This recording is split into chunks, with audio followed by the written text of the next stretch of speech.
প্রিয় শিক্ষার্থীবৃন্দ, আশা করি ভালো আছো সকলেই। বাংলাদেশে এখন অত্যন্ত ক্রিটিক্যাল সময় চলে যাচ্ছে, এজন্য তোমরা বাসায় থাকবে এই আশাবাদ ব্যক্ত করছি। আজকে আমি গতদিন যা পড়েছি তার পরপরই পড়াচ্ছি। গতদিন পড়েছিলাম কার্বোহাইড্রেট, আজকে পড়াবো অ্যামিনো অ্যাসিড, প্রোটিন, লিপিড। তোমাদের সিলেবাসে অ্যামিনো অ্যাসিড নাই, প্রোটিন লিপিড আছে, এরপরে তো আছে এনজাইম। তাই অ্যামিনো অ্যাসিড তারপর একটু জানতে হবে, তাই নাহলে প্রোটিন লিপিড পড়া যাবে না। অ্যামিনো অ্যাসিড সম্বন্ধে ইতিমধ্যে আমরা আগে পড়েছি, যখন প্রোটিন সিনথেসিস পড়েছি তখন ট্রান্সফারনে অনেকগুলো অ্যামিনো অ্যাসিড দিয়ে তারপর রাইবোজোমের এ সাইড থেকে পি সাইডে যে প্রোটিন তৈরি করে, এটাই হচ্ছে অ্যামিনো অ্যাসিডের কাজ। এবং সেই অ্যামিনো অ্যাসিডটাই আমরা একটু দেখাই, তোমরা দেখো, তারপর প্রোটিন পড়ব। অ্যামিনো অ্যাসিডে দেখো, কার্বনের 4টা ভ্যালেন্সি, 4টা হাত। একটা থাকবে এই গ্রুপটি অ্যামিনো গ্রুপ, আর একটা থাকবে অ্যাসিড গ্রুপ, কার্বক্সিল গ্রুপ, আর একটা এইচ, আর একটা আর গ্রুপ বিভিন্ন অ্যামিনো অ্যাসিডে বিভিন্ন হয়ে থাকে। তো কার্বনের 4টা হাতের সঙ্গেই কিন্তু অ্যামিনো অ্যাসিড যুক্ত থাকবে। তো এই অ্যাসিড গ্রুপ বা কার্বক্সিল গ্রুপের পাশের এইটাকে বলা হয় আলফা কার্বন। আমি অ্যামিনো অ্যাসিডের সংজ্ঞাটা বলি, এটা জানা দরকার। এখানে আছে, ভালো করে লেখা আছে, অ্যামিনো অ্যাসিড হলো প্রোটিনের মূল গাঠনিক একক। আমরা পড়েছি কোথায়? প্রোটিন সিনথেসিসে। প্রোটিন তৈরি করতে গেলে অ্যামিনো অ্যাসিড লাগবে। কোনো জৈব অ্যাসিডের এক বা একাধিক হাইড্রোজেন পরমাণু, জৈব অ্যাসিডের এক জীবের দেহে যে অ্যাসিড থাকে, এক বা অ্যাসিডের হাইড্রোজেন পরমাণু অ্যামিনো গ্রুপ দ্বারা প্রতিস্থাপনের ফলে যে জৈব অ্যাসিড উৎপন্ন হয় তাই অ্যামিনো অ্যাসিড। তাহলে প্রতিটি অ্যামিনো অ্যাসিডে থাকবে কমপক্ষে, একাধিক থাকতে পারে, কমপক্ষে একটি অ্যামিনো গ্রুপ, একটি কার্বক্সিল গ্রুপ, এর সাথে অন্যান্য কিছু থাকবে। তাহলে আমাদের দেহে আমরা জানি 20টা এসেনশিয়াল অ্যামিনো অ্যাসিড আছে। এই 20 প্রকার অ্যামিনো অ্যাসিড বিভিন্নভাবে সজ্জিত, সমন্বিত হয়ে বিভিন্ন রকম প্রোটিন তৈরি করে। প্রোটিন গঠনকারী অ্যামিনো অ্যাসিডের সাধারণ গঠন একটু পড়ি আমরা। এই আলফা অ্যামিনো অ্যাসিড কাকে বলে এটা শিখবো বলে এখানে বললাম। অ্যামিনো অ্যাসিড কাকে বলে? অ্যামিনো অ্যাসিডের তারপর আলফা অ্যামিনো অ্যাসিড। অ্যামিনো অ্যাসিডের কার্বক্সিল গ্রুপের নিকটবর্তী কার্বন পরমাণুটিকে, এই কার্বক্সিল গ্রুপ থেকে অ্যাসিড গ্রুপের নিকটতম কার্বন পরমাণু গ্রুপটিকে আলফা কার্বন বলা হয়। কার্বক্সিল গ্রুপটি আলফা কার্বনের সাথে যুক্ত থাকলে অ্যামিনো অ্যাসিডকে আলফা অ্যামিনো অ্যাসিড বলে। ক্লিয়ার? আমরা অ্যামিনো অ্যাসিড দেখো, তোমার সিলেবাসে নাই। আমি অ্যামিনো অ্যাসিড কাকে বলে, আলফা অ্যামিনো অ্যাসিড কাকে বলে পরবর্তীতে পড়ানোর সময় এটা লাগবে, এই পরেরটাই, যার জন্য আমি এটুকু বললাম।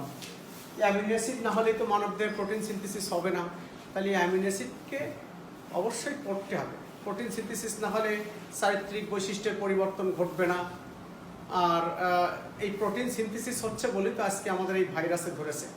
আমাদের দেহের ভেতরে প্রোটিনকে ভেঙে ফেলতেছে ভাইরাস, একটা বৈশিষ্ট্য বহন করছে, বলবো একটু পরে কিছুটা। যাও, আমি অ্যামিনো অ্যাসিড সম্বন্ধে ডিটেলস বললাম না, আমি এবার বলি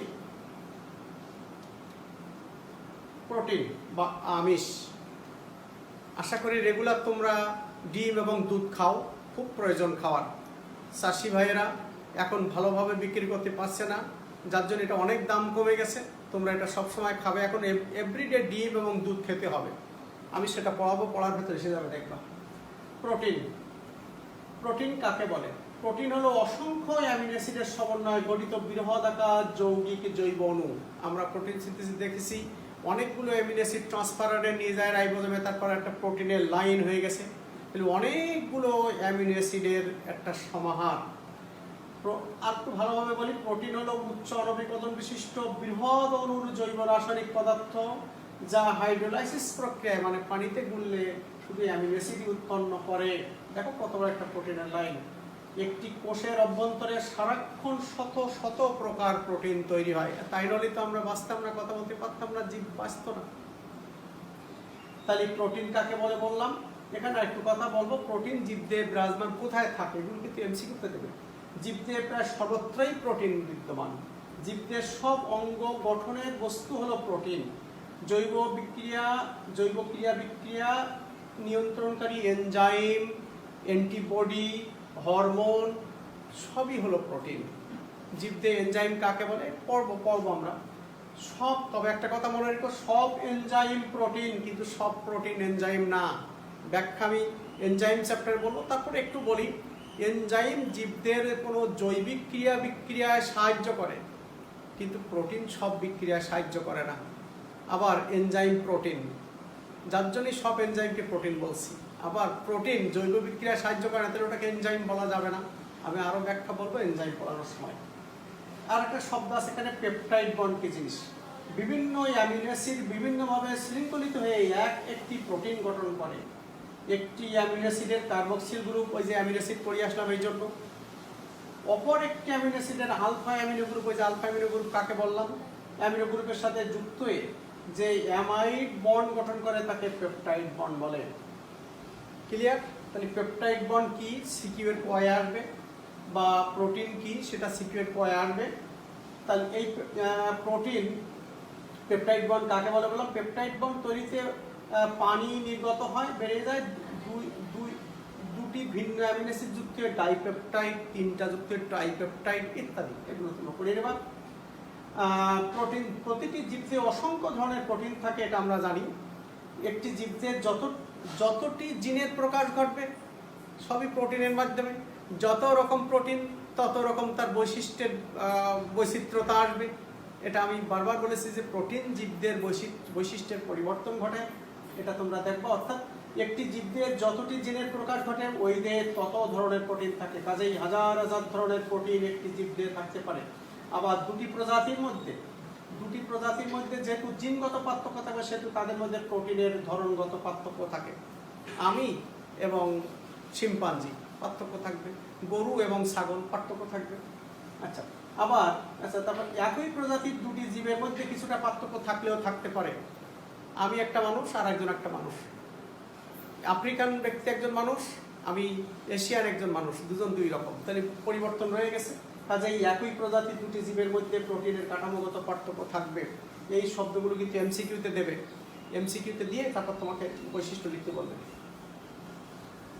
কোষের রাইবোজোমের ছাড়া তো প্রোটিন সংশ্লেষণ হয় না। কোষের রাইবোজোম জীবদের ভেতরে গুরুত্বপূর্ণ ভূমিকা পালন করে শুধু প্রোটিন সংশ্লেষণের জন্য। আচ্ছা, প্রোটিনের বৈশিষ্ট্য, কলয়েড প্রকৃতির, অধিকাংশ কেলাসিত। একটু ময়দা বাটিতে পানিতে নিয়ে গুলি ফেলেছো, তলতলে নরম, আঙ্গুল দিলে ঢুকে যাবে, শক্ত না। আবার আঙ্গুল গুলি হয়তো লাগবে, আঙ্গুলে লাগবে না। This is colloid like. অধিকাংশ কেলাসিত। প্রোটিনকে পানিতে দ্রবণ করলে অ্যামিনো অ্যাসিড পাওয়া যায়, আগেই বলেছি। বহুবিধ জৈব ভৌত রাসায়নিক প্রক্রিয়ায় প্রোটিনের প্রকৃতির পরিবর্তন ঘটানো যায়। প্রোটিন পানিতে লৌহ অ্যাসিডে ক্ষার, মৃদু লবণে দ্রবণীয়। এটি কার্বন, হাইড্রোজেন এবং নাইট্রোজেন দিয়ে গঠিত। প্রোটিনের সংজ্ঞা বলার সময় সেটাও তোমরা বলতে পারবা। এতে সালফার, আয়রন, তামাও থাকতে পারে। অ্যাসিডের প্রয়োগ করলে প্রোটিন তঞ্চিত, অ্যাসিড প্রয়োগ করলে প্রোটিনের বৈশিষ্ট্য পরিবর্তন হয়ে যায়। অর্থাৎ দুধ কাটা যেমন তঞ্চিত তঞ্চন হয়, একটা ছোট্ট নিউবর্ন বেবির মুখে যদি একটু লবণ লাগাই দেয় তার মুখটা কেমন কসমস করে, ঠিক তঞ্চনা, তঞ্চিত হয়ে যায়। যাও, প্রোটিনের শ্রেণী বিভাগ তোমার বইয়ে আছে আরো রকম, কয়েক রকম। তার ভেতরে এটা আমি একটু পড়ে আছে, এটা তোমাদের বই দেখে একটু দেখাই। প্রোটিনের শ্রেণী বিভাগ,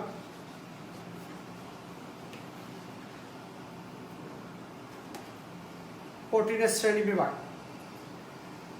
জৈবিক কার্যাবলীর ভিত্তিতে প্রোটিনকে প্রোটিনকে দুই ধরনের হয়। একটা গাঠনিক প্রোটিন আর একটা হচ্ছে আকৃতি। আচ্ছা, গাঠনিক প্রোটিন আর কার্যকরী প্রোটিন। গাঠনিক প্রোটিন যেমন গঠন করে আমাদের দেহকে গঠন করার জন্য, এরা জীবদের বিভিন্ন অংশ গঠন করে, কোষ ও টিস্যুর গঠনকে সুদৃঢ় করে। এ ধরনের প্রোটিন ত্বক, চুল, গরুর শিং, খুর, অন্তকঙ্কাল, অস্থি, তৃণাস্থির ভেতর থাকে। যোজক টিস্যু এক জায়গার তার এক জায়গায় যে যুক্ত করে যে টিস্যু তাতে থাকে। তার যেমন উদাহরণ কেরাটিন, কোলাজেন, ফাইব্রাইন ইত্যাদি।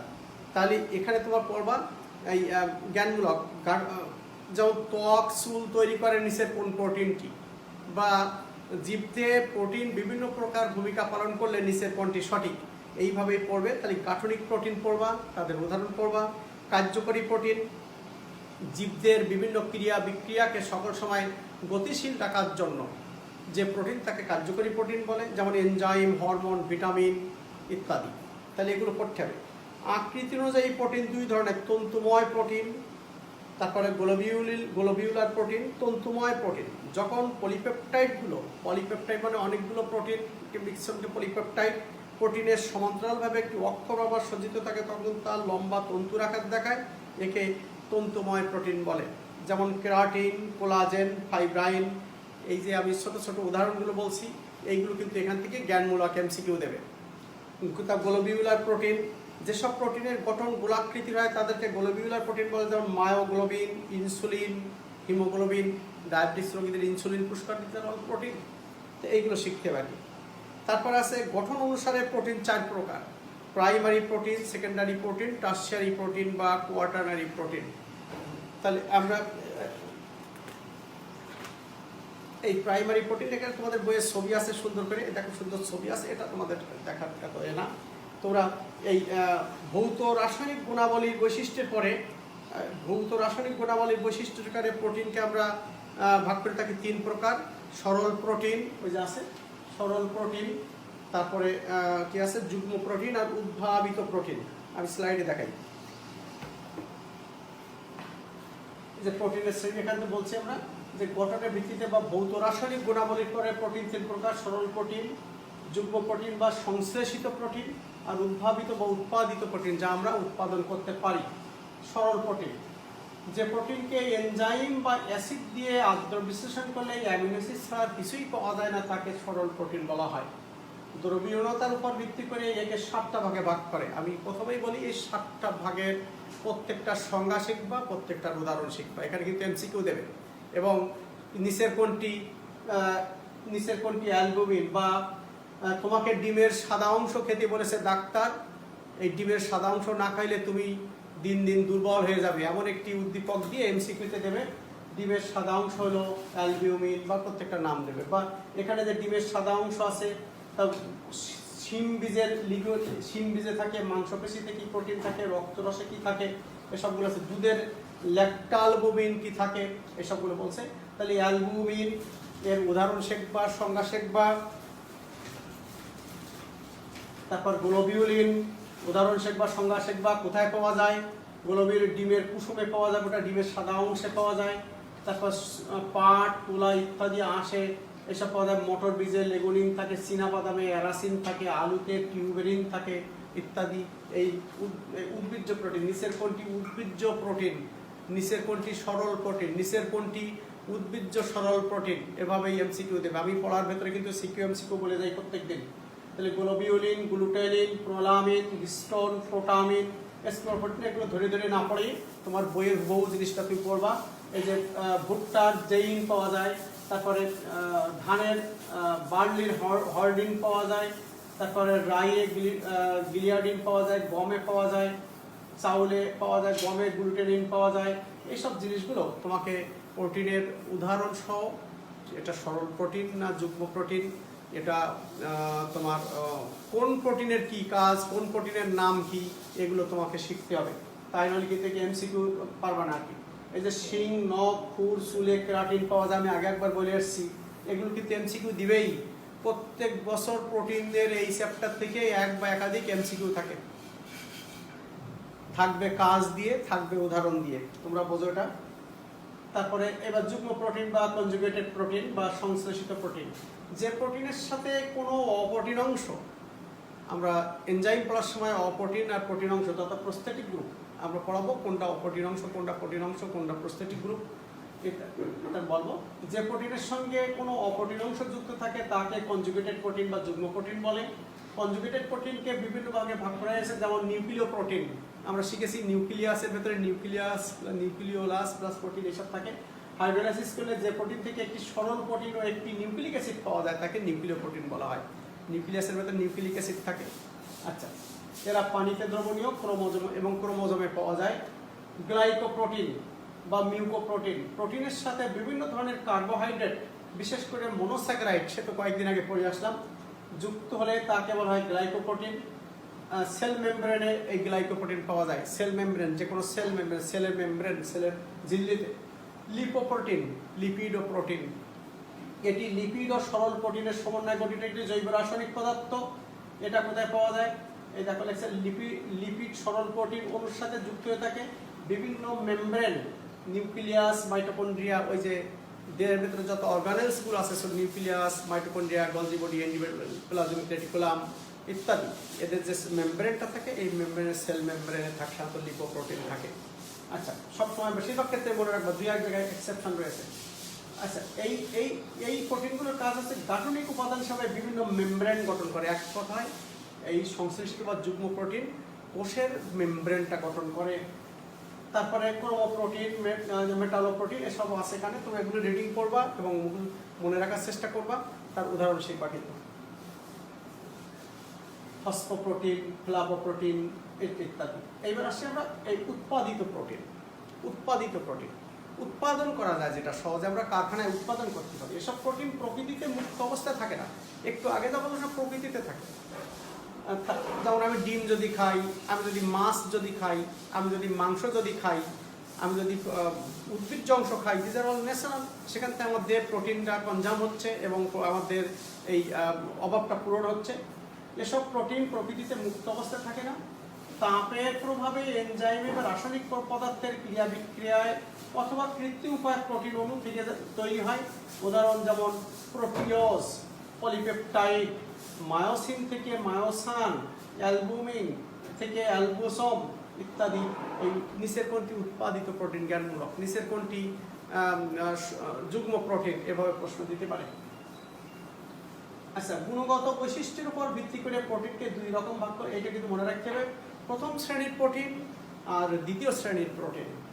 প্রথম শ্রেণীর প্রোটিন কোথায় পাওয়া যায়, আমরা পাই কোথায় বলতে পারবো তোমরা, আশা করি। প্রথম শ্রেণীর প্রোটিন খুবই গুরুত্বপূর্ণ, অর্থাৎ জীবদেহে যে জিনিসটা খুবই প্রয়োজন এবং জীবদেহে গুণগত মান বৃদ্ধি করবে, আমাদের দেহের ইমিউন সিস্টেমকে বৃদ্ধি করবে, এইটার পরে মেইনলি নির্ভর করে। যেমন প্রথম শ্রেণীর প্রোটিন মাছ, মাংস, ডিম, দুধ, বাদাম, সয়াবিন ইত্যাদি। দ্বিতীয় শ্রেণীর প্রোটিন যেসব প্রোটিন সবগুলো অপরিহার্য অ্যামিনো অ্যাসিড থাকে না, এতে সম্পূর্ণ অ্যামিনো অ্যাসিড থাকে না, এদের দ্বিতীয় শ্রেণীর প্রোটিন বলা হয়। সামান্য কিছু ব্যতিক্রম থাকতে পারে। উদ্ভিজ্জ প্রোটিন এটা পাওয়া যায়। প্রোটিনের রাসায়নিক উপাদান আমরা পড়ব। তাহলে আমরা প্রথম শ্রেণীর প্রোটিন, দ্বিতীয় শ্রেণীর প্রোটিন পড়লাম। প্রোটিনের রাসায়নিক উপাদানে নিশ্চয়ই 20 প্রকার অ্যামিনো অ্যাসিডই প্রোটিনের প্রধান রাসায়নিক উপাদান। এছাড়া যুগ্ম প্রোটিনের প্রোস্ট্যাটিক গ্রুপ হিসাবে লিপিড, কার্বোহাইড্রেট, নিউক্লিক অ্যাসিড ইত্যাদি থাকে, আমরা একটু আগে পড়ে এসেছি। আচ্ছা, প্রোটিনের কাজ, ঠিক আছে। প্রোটিনের কাজ, কোষে প্রোটিন সঞ্চিত খাদ্য হিসেবে কাজ করে এবং প্রয়োজনীয় শক্তি উৎপাদন করে। সকালবেলা খেয়েছি, আমাকে সঞ্চিত শক্তি দিচ্ছে খাদ্য, যার জন্য কথা বলতে পারছি, এই ধরনের আর কি। বিভিন্ন অঙ্গাণু ও কোষ ঝিল্লি গঠনে কাজ করে, আমরা সব কাজগুলো দেখে এসেছি। এনজাইম হিসাবে জীবদেহের ক্রিয়া বিক্রিয়া নিয়ন্ত্রণ করে তথা জীবদেহকে সচল রাখে। অ্যান্টিবডির গাঠনিক উপাদান হিসাবে দেহের প্রতিরোধ ক্ষমতা সৃষ্টি করে এবং দেহকে রোগমুক্ত করে। এই যে মহামারী ভাইরাসে ইংল্যান্ডে কি করেছে, যুক্তরাজ্যে কি করেছে, একজন গবেষক একজন ভদ্র মহিলার গায়ে একটা পুশ করেছে। কি পুশ করেছে? এই অ্যান্টিবডি প্রথমে পুশ করেছে, এই ভাইরাসের অ্যান্টিবডি। দেহে অ্যান্টিবডি সৃষ্টি হয়ে অ্যান্টিজেন যখন তৈরি হবে তখন ভাইরাস এবার পুশ করলে তাকে আর ভাইরাস ধরবে কিনা, এই তাদের পরীক্ষা ছিল বিজ্ঞানী বৃন্দের। তার বলছে প্রোটিন খাইলে, তার প্রোটিন থাকলে অ্যান্টিবডি গঠন করে, দেহের রোগ প্রতিরোধ ক্ষমতা বৃদ্ধি পায়। তাহলে অ্যান্টিবডির গাঠনিক উপাদান হিসাবে দেহের প্রতিরোধ ক্ষমতা সৃষ্টি করে এবং দেহকে রোগ মুক্ত রাখে। যে প্রতিরোধ ক্ষমতা বাড়ছে, ইমিউনিটি বাড়াচ্ছে। জীবদের প্রয়োজনীয় হরমোন উৎপাদন করে, বিভিন্ন হরমোন লাগে, মেয়েদের একরকম, পুরুষদের একরকম, উদ্ভিদের একরকম। হিস্টোন প্রোটিন নিউক্লিয়াস এবং নিউক্লিক অ্যাসিডকে কার্যকর করে। হিস্টোন একটা প্রোটিন যা নিউক্লিয়াস আর নিউক্লিক অ্যাসিডকে কার্যকর করে। কিছু প্রোটিন বিষাক্ত হয়, তোমার থুতু তোমার জন্য ভালো, ইট ইজ প্রোটিন। সাপের থুতু তথা সাপের লালা তোমার জন্য বিষাক্ত, তাহলে একে অপরের বিষাক্ত। তা বলে না, কোথাও কোনো ফুসকুড়ি বা কিছু হলে আমরা থুতু লাগাই, অর্থাৎ ওইখানে তাড়াতাড়ি অ্যান্টিজেন সৃষ্টি হয়ে যাবে।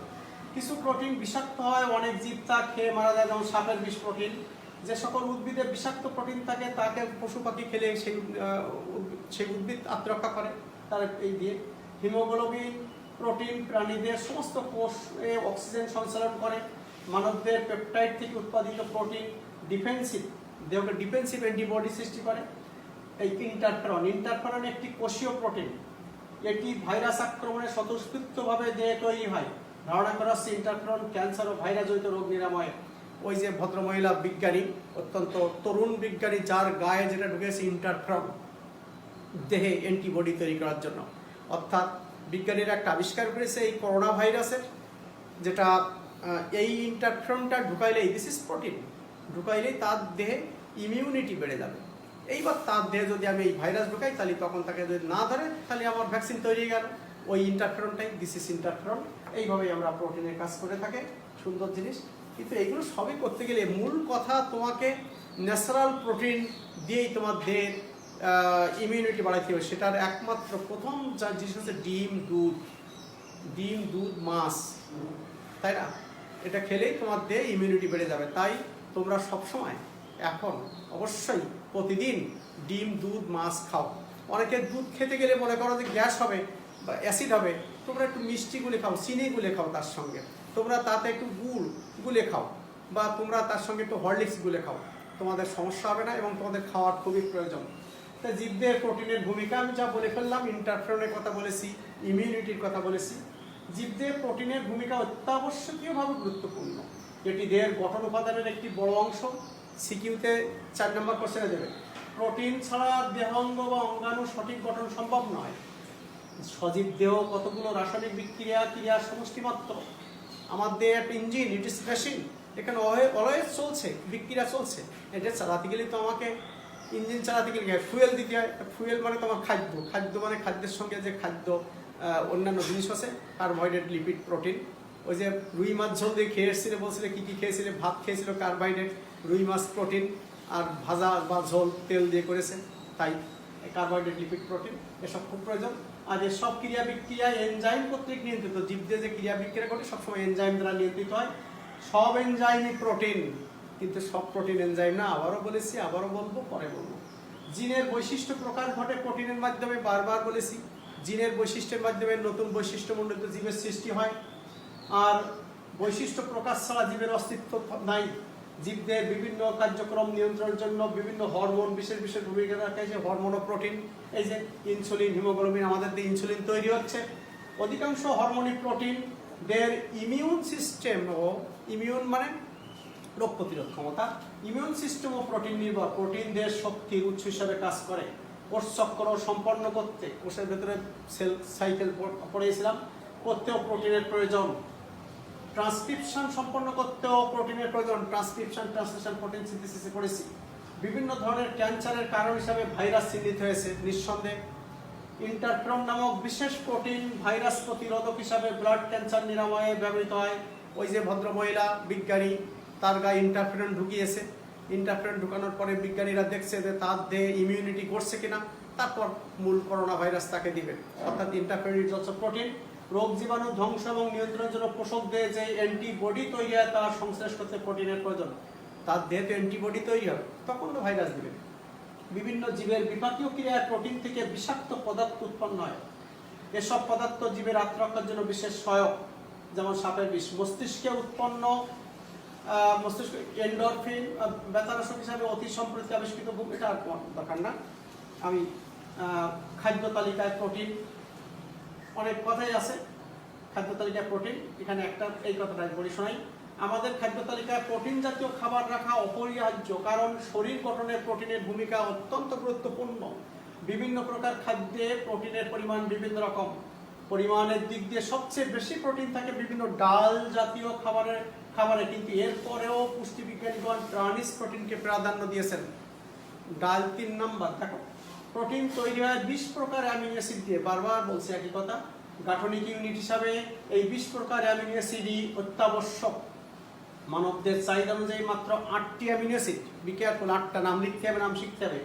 Leucine, isoleucine, lysine, methionine, threonine, valine, phenylalanine এবং ট্রিপ্টোফ্যান কে অত্যাবশ্যকীয় অ্যামিনো অ্যাসিড বলা হয়। অন্য 12টা কম বেশি থাকলে দোষ নেই, বা কম থাকলে, কিন্তু এই 8টা অবশ্যই প্রয়োজন। এর কারণ হলো 12টি অ্যামিনো অ্যাসিড আমাদের দেহ অভ্যন্তরে সংশ্লিষ্ট হতে পারে, কিন্তু উক্ত 8টি অ্যামিনো অ্যাসিড দেহ অভ্যন্তরে সংশ্লিষ্ট হয় না, খাদ্যের মাধ্যমে গ্রহণ করতে হয়। অর্থাৎ 12টা আমাদের দেহে তৈরি হতে পারে, কিন্তু ওই 8টা আমাদের খেয়ে তৈরি করতে হয়। তাই এখানে বলছে সব প্রোটিনে সব অ্যামিনো অ্যাসিড থাকে না, তাই যেসব প্রোটিনে সবকটি অত্যাবশ্যকীয় অ্যামিনো অ্যাসিড থাকে খাদ্য তালিকায় সেগুলোই প্রাধান্য দেওয়া হয়। এদিক থেকে প্রাণীজ প্রোটিন মাছ, মাংস, দুধ, ডিম ইত্যাদি অগ্রগামী উৎকৃষ্ট, এবং উদ্ভিজ্জ প্রোটিন যেমন ডাল অনুগামী। তাহলে ডালের অবস্থান কোথায়? তাহলে মাছ, মাংস, দুধ, ডিম অবশ্যই অগ্রগামী। প্রকৃত তাহলে আদর্শ প্রোটিন কি, এটা আমরা শিখতে হবে। কেন আদর্শ প্রোটিন বলা হয় এই প্রশ্নগুলি, কিন্তু তোমার এইখান থেকে এইগুলো আনতে হবে যে এর ভেতরে অত্যাবশ্যকীয় 8টি অ্যামিনো অ্যাসিড বিদ্যমান, যা দেহের জন্য অতীব প্রয়োজন, যা দেহে তৈরি হয় না, বাইরে থেকে দিতে হয়। তাই আদর্শ প্রোটিনের কথা বলছি। প্রকৃতপক্ষে প্রোটিনের মান বিচারে অত্যাবশ্যকীয় অ্যামিনো অ্যাসিড সমূহের উপস্থিতি প্রধান বিবেচ্য বিষয় নয়। অত্যাবশ্যকীয় 8টি অ্যামিনো অ্যাসিডের একটিও যদি মিনিমাম আদর্শ পরিমাণ চেয়েও কম থাকে, তাহলে এর মান কমে যায়, কারণ দেহ সঠিক পরিমাণে তার সংশ্লেষ করতে পারে না। মানের দিক থেকে উদ্ভিজ্জ প্রোটিন পিছনে থাকার একটি কারণ, আদর্শ প্রোটিন পাওয়া যায় ডিম এবং দুধে। আমি আবারও বলছি, ছেলেমেয়েরা তোমরা সবাই, তোমাদের পরিবার প্রয়োজন, সবাই ডিম এবং দুধ এখন খাওয়া খুব প্রয়োজন, বডিতে ইমিউনিটি করবে। তাই এই দুটি আদর্শ প্রোটিন, এই দুটিকে আদর্শ খাবার বা আদর্শ প্রোটিন বলা হয়। চালের প্রোটিন, ডালের প্রোটিন একসাথে হলে একটির অভাব অপরটি দ্বারা কিছুটা পূরণ হয়। তাই চাল ডালের খিচুড়ির পুষ্টিমান ভাত ও ডালের উপরে। যাও, আমরা প্রোটিন পড়লাম, এখন এইবার পড়ি আমরা লিপিড। রুই মাছ কিন্তু ঝোল করেছিলে তেল দিয়ে। যাই হোক, আমরা একটা ডিম যদি তেলে দিয়ে ভাজা হয় সেটাও কিন্তু এসে গেল। লিপিড বা স্নেহ জাতীয় পদার্থ কাকে বলে?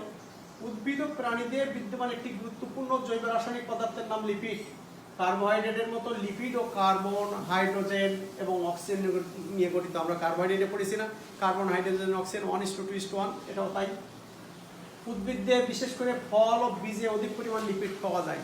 সরিষা মেশিনে পিষলে তেল বেরোলো, তাহলে বীজে লিপিড না? যে কোনো ফলের আঁটি বা দানার ভেতরে, যেমন কুমড়ার বীজের ভেতরে যে আছে ওটা কিন্তু লিপিড।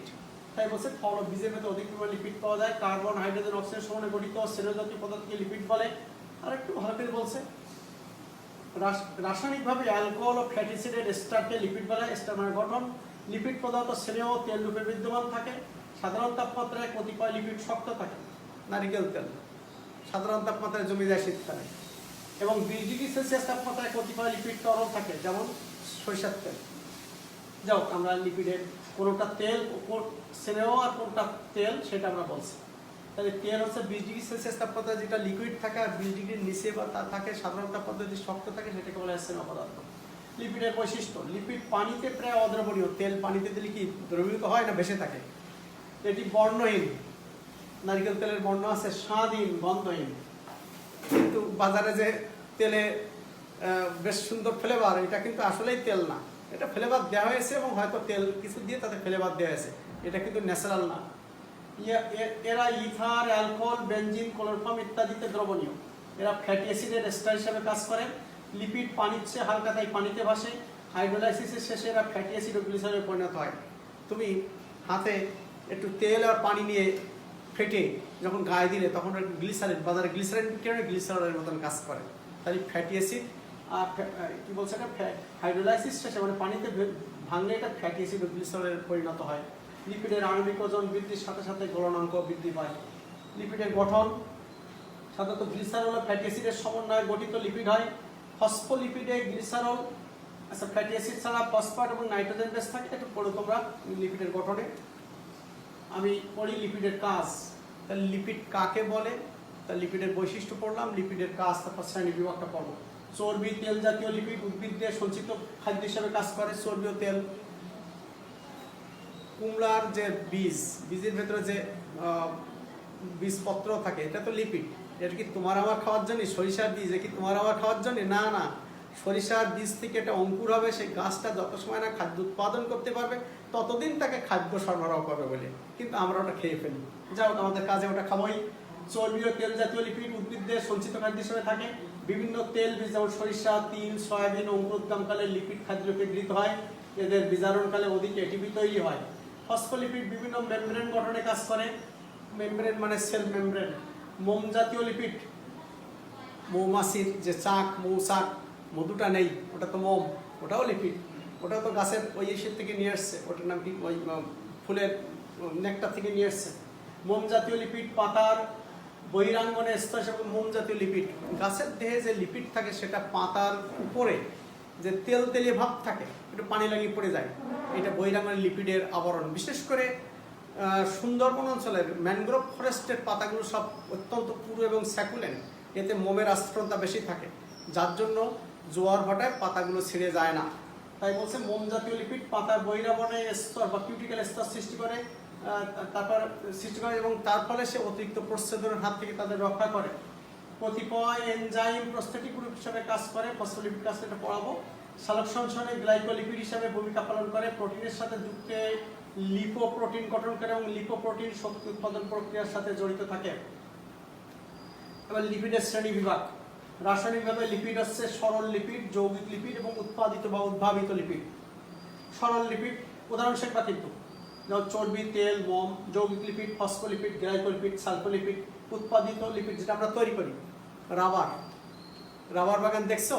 কক্সবাজারের লামুতে রয়েছে রাবার বাগান, বাংলাদেশে, ইন্দোনেশিয়ায় রয়েছে, বিভিন্ন দেশে রয়েছে রাবার বাগান। রাবার অর্থে গাছের থেকে যে কষ, রাবার গাছ থেকে যে কষ বের হয়, সেই কষটা ধরে নিয়ে কারখানায় এটাকে বিভিন্ন রঙ ব্যবহার করা হয়, এটাকে প্রসেস করে রাবার তৈরি করা হয়। তাহলে এটা উৎপাদিত লিপিড, এটা কষ মানে তো লিপিড, তাই বলছে উৎপাদিত লিপিড। স্টেরয়েড, টারপিন বিক্রি হয় বাজারে, রাবার ইত্যাদি।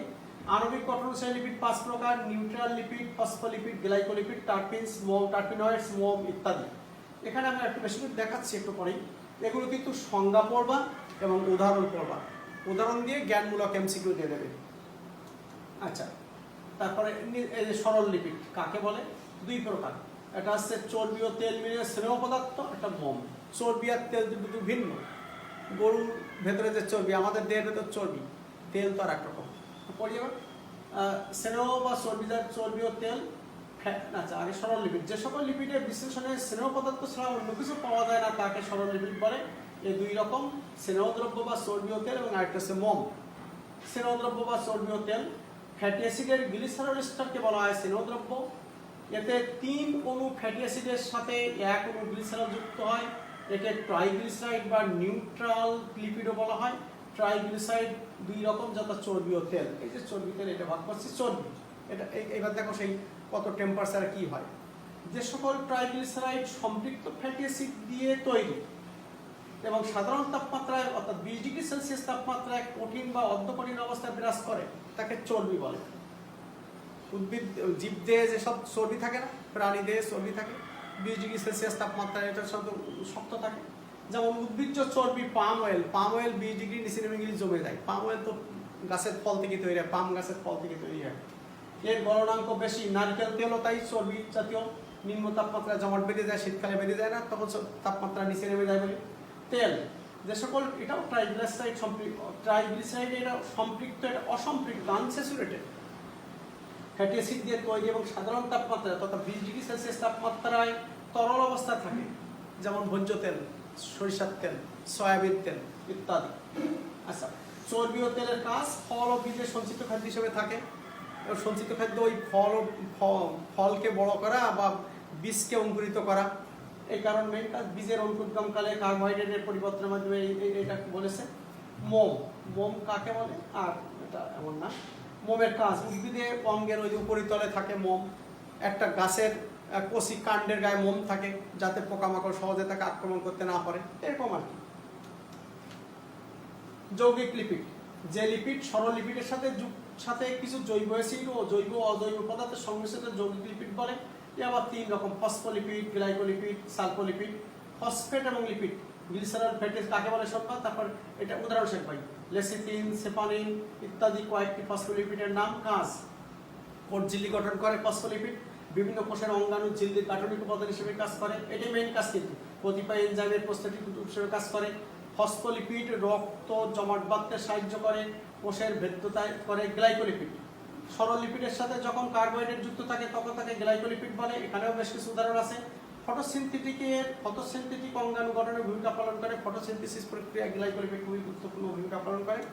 সালফোলিপিড আছে, তোমরা পড়বা। উৎপাদিত লিপিড, এই যে একটু আগে বলছিলাম স্টেরয়েড। আমি এখানে একটা কথা বলবো, এমসিকিউতে দেবে বা সিকিউতে দেবে। উৎপাদিত লিপিড যৌগিক লিপিডের আদ্র বিশ্লেষণের ফলে যে লিপিড উৎপন্ন হয় তাকে উৎপাদিত লিপিড বলে। এই যে আমরা রাবার তৈরি করি, স্টেরয়েড, টারপিনস ইত্যাদি। এই স্টেরয়েড, টারপিনস, রাবার ইত্যাদি টার্পিনয়েডস লিপিডের উদাহরণ। স্টেরয়েড লিপিডস পড়বা কাকে বলে এমন না, হ্যাঁ তবে কথা আছে উদাহরণগুলো পড়বে। কোলেস্ট্রল, এখানে একটা কথা আছে, স্টেরয়েড কোলেস্ট্রল 27 থেকে 29টি কার্বন বিশিষ্ট পরমাণু বিশিষ্ট আইসোপ্রোপিনয়েড যৌগকে স্টেরয়েড বলা হয়। এখানে এরা উদ্ভিদে মুক্ত অবস্থায় অথবা গ্লাইকোসাইড হিসাবে বিদ্যমান থাকে। কোলেস্ট্রল, স্টিগমাস্ট্রল, আর্গনেস্ট্রল ইত্যাদি। এই কোলেস্ট্রল আমরা একটু পড়বো। আলু, সুপুরি আলুতে কোলেস্ট্রল পাওয়া যায়, অধিক পরিমাণ কোলেস্ট্রল প্রাণীদের পাওয়া যায়। প্রাণীদের কিন্তু কোলেস্ট্রল সবচেয়ে বেশি থাকে, বলে না কোলেস্ট্রল বেশি। কোলেস্ট্রলের জন্য তার ব্লাড সার্কুলেশনটা হচ্ছে না, আর ব্লাড সার্কুলেশন হচ্ছে না বলে তার হার্ট অ্যাটাক করছে, হার্ট ফেল করছে ইত্যাদি। তাই কোলেস্ট্রল দুই প্রকার, এইখান থেকে কিন্তু এমসিকিউ দেবে, সিকিউ দেবে। দেখো দুটো শব্দ আমি পড়ে শোনাচ্ছি। কোলেস্ট্রল দুই প্রকার, লো ডেনসিটি লিপোপ্রোটিন LDL, লো ডেনসিটি লিপোপ্রোটিন, আর হাই ডেনসিটি লিপোপ্রোটিন HDL। মানুষের রক্তে কোলেস্ট্রল বেশি থাকা অত্যন্ত ক্ষতিকর। এর একটা চার্ট আর তোমাদের বইয়ে আছে যে কত পরিমাণ কোলেস্ট্রল কিতাব বা কোলেস্ট্রল টেস্ট আছে। রক্তে HDL বেশি থাকা মন্দ নয়, তবে LDL বেশি থাকা খুবই ক্ষতিকর। মেয়েদের ভেতরে স্ত্রী লোকের রক্তে HDL বেশি থাকে এবং LDL কম থাকে, যার জন্য কিন্তু স্ত্রী লোকের হার্ট অ্যাটাক কম হয়, পুরুষ লোকের হার্ট অ্যাটাক বেশি হয়। এইটা বলবে, নাম দিয়ে বলবে অমুকের LDL এর চেয়ে HDL বেশি, এইভাবে গল্প করবে, তারপর সেটা কি উপকার করে তাই বলবে। এজন্য পুরুষ লোক অপেক্ষা স্ত্রী লোকের হৃদরোগ কম হয়। কোলেস্ট্রল বেশি থাকলে রক্তনালী শুরু হয়ে যায় এবং হৃদযন্ত্রে রক্ত চলাচল কমে যায়, ফলে করোনারি থ্রম্বোসিস হৃদরোগ হয়ে থাকে। মানুষের রক্তে HDL এর মাত্রা বেশি থাকা ভালো, সেটা 40 মিলিগ্রাম পার ডাইলিউশনের চেয়ে বেশি থাকা ভালো, তবে LDL এর মাত্রা 100 মিলিগ্রাম পার ডাইলিউশনের চেয়ে কম থাকা ভালো। বিভিন্ন প্রকার চিকিৎসা স্টেরয়েড ব্যবহার করে, এই সকল স্টেরয়েড দিয়ে আমরা ওই কোলেস্ট্রল তথা রক্ত চলাচলটা করে থাকি। যাও, টার্পিনস সম্বন্ধে বলেছে, আমরা শেষ পর্যায়ে এসে গেছি। রাবার সম্বন্ধে একটু বলতে যে প্রথমেই বলেছিলাম যে রাবার তৈরি হয় যে বাস, গাড়ি, ট্রাক ইত্যাদি টায়ার করতে গেলে রাবার তৈরি করা হয়। সেই রাবার এই এটা একটা লিপিড, এই যে প্যারালাবার গোত্র বিভিন্ন, এই যে হেভিয়া ব্রাজিলিয়েন্সিস ব্রাজিল থেকে এই গাছটা আসছে। এই গাছ থেকেই রাবার তৈরি করা হয়েছে। এছাড়া বটের আটা আছে না, এটা রাবার তৈরি হয়। রাবার ছাড়া কৃত্রিম উপায়ে রাবার উৎপাদন করা যায়, এটাকে গাম রাবার বলে। বটের রাবার কিন্তু টায়ার করে না, ওই রাবার গাছ থেকে করা হয়। ট্রাক, বাস, মোটর গাড়ি, রিক্সা ইত্যাদি টায়ার করতে লিপিডের রাসায়নিক উপাদান। লিপিড সাধারণত কার্বন, হাইড্রোজেন, অক্সিজেন সমন্বয়ে গঠিত, আগে আমরা সংজ্ঞায় বলেছি। আচ্ছা, তারপরে ক্যারোটিনয়েডস, স্টেরয়েডস, এগুলো তোমরা পড়ো। এখানে HDL বেশি থাকা ক্ষতিকারক, কিন্তু HDL কম থাকা ক্ষতিকারক, এটা আমি একটু আগে পড়িয়ে আসছি, এটা তোমরা পড়বা। আমি এই লিপিডের পরে ভিটামিন ও জীব দিয়ে লিপিডের ভূমিকা এটা পড়ে শেষ করবো। ভিটামিন সমূহ ক্যারোটিনয়েড, স্টেরয়েডের মতো কতক ভিটামিন ও আইসোপ্রেনের রাসায়নিক পরিবর্তন ও কোভ্যালেন্ট লিঙ্কের মাধ্যমে তৈরি হয়। ক্যারোটিনয়েড থেকে ভিটামিন A তৈরি হয়। ক্যারোটিনয়েড, ভিটামিন A, গাজর খাও, গাজরে ক্যারোটিনয়েড থাকে। আচ্ছা, এর অভাব হলে ত্বক শুষ্ক হয়ে যায়, রাতকানা রোগ হয় এবং বৃদ্ধি রহিত হয়, দেহের বৃদ্ধি বা উদ্ভিদের বৃদ্ধি রহিত হয়। ভিটামিন ডি, ক্যালসিয়াম, দুধ খাইতে বললাম, ভিটামিন ডি এই হাড়ের জয়েন্ট বা কোনো হাড় এসবগুলো রক্ষা করে। ভিটামিন ডি অন্ত্র কর্তৃক ক্যালসিয়াম শোষণ নিয়ন্ত্রণ করে। এর অভাবে হাড়জনিত বিভিন্ন রোগ সৃষ্টি হয়। একদল লিপিড ভিটামিন ই হিসাবে পরিচিত, এরা ধারণ বিতরণ বিক্রিয়ায় সাহায্য করে। ভিটামিন কে, কলা, পাকা কলায় ADEK ভিটামিন কে থাকে। ভিটামিন কে সবুজ শাকসবজিতেও প্রচুর পাওয়া যায়। আবার অন্ত্রের ব্যাকটেরিয়াও তৈরি করে, আমাদের দেহে যে ব্যাকটেরিয়া থাকে সেও কিন্তু তৈরি করে, সে আমাদের ইনসুলিন তৈরি করে, হরমোন তৈরি করে, তথা প্রোটিন তৈরি করে, এনজাইম তৈরি করে, আবার ভিটামিন কেও তৈরি করে। এরা রক্ত জমাট বাঁধতে সাহায্য করে। পানিতে রক্ত জমাট বাঁধতে কেটে গেলে কি হয়, সেখানে রক্ত জমাট বাঁধে না অনেকের, কারণ তার ভিটামিন কে এর অভাব। এই ভিটামিন কে থাকলেই রক্ত জমাট বেঁধে সেই ক্ষতস্থান পূর্ণ হয়ে যায়। পানিতে দ্রবণীয় ভিটামিন হলো বি এবং সি, এবং পানিতে অদ্রবণীয় ভিটামিন ADEK। শাকসবজি সবসময় ধুয়ে তারপর কাটতে হয়, তাই নাহলে কেটে ধুলে তার ভিটামিন সব পানিতে ধুয়ে যায়, তুমি একটা কিছু খাইলে, কিন্তু শাকসবজি যে ভিটামিনটা খাইতে পারলে না। জীবদেহে লিপিডের ভূমিকা। জীবদেহে লিপিড উল্লেখযোগ্য ভূমিকা রয়েছে লিপিডের। সেল মেমব্রেন থেকে শুরু করে অধিকাংশ অঙ্গাণুর আবরণী ফসফোলিপিড দিয়ে গঠিত। ফসফোলিপিড কেবল এদের গঠন উপাদান হিসাবেই কাজ করে না, দ্রব্যের আদান প্রদানেও ভূমিকা পালন করে। একটু আগে আমি লিপিডের বিভিন্ন স্টেপে যে কাজগুলো করেছি দেখো, তার সংক্ষিপ্ত ভূমিকা নেই। লিপিডের অভাবে যদি মাইটোকন্ড্রিয়া নামক অঙ্গাণুটি অকার্যকর হয়ে যায়, তবে কি হবে? মাইটোকন্ড্রিয়া শক্তিঘর আর হবে না, বেঁচে থাকা যাবে না। লিপিড ঘটিত ক্যারোটিনয়েডস, স্টেরয়েড হরমোন বা ভিটামিন এ, ডি, ই, কে প্রভৃতি জীবদেহে খুবই গুরুত্বপূর্ণ ভূমিকা পালন করে। তো আশা করি আজকের ক্লাসটা তোমরা বুঝছো। এরপরে আমরা পড়াবো প্রোটিন এনজাইম পড়াবো। তো আজকে আর না, তোমরা আশা করি ভালো থাকো। সকলকে ধন্যবাদ।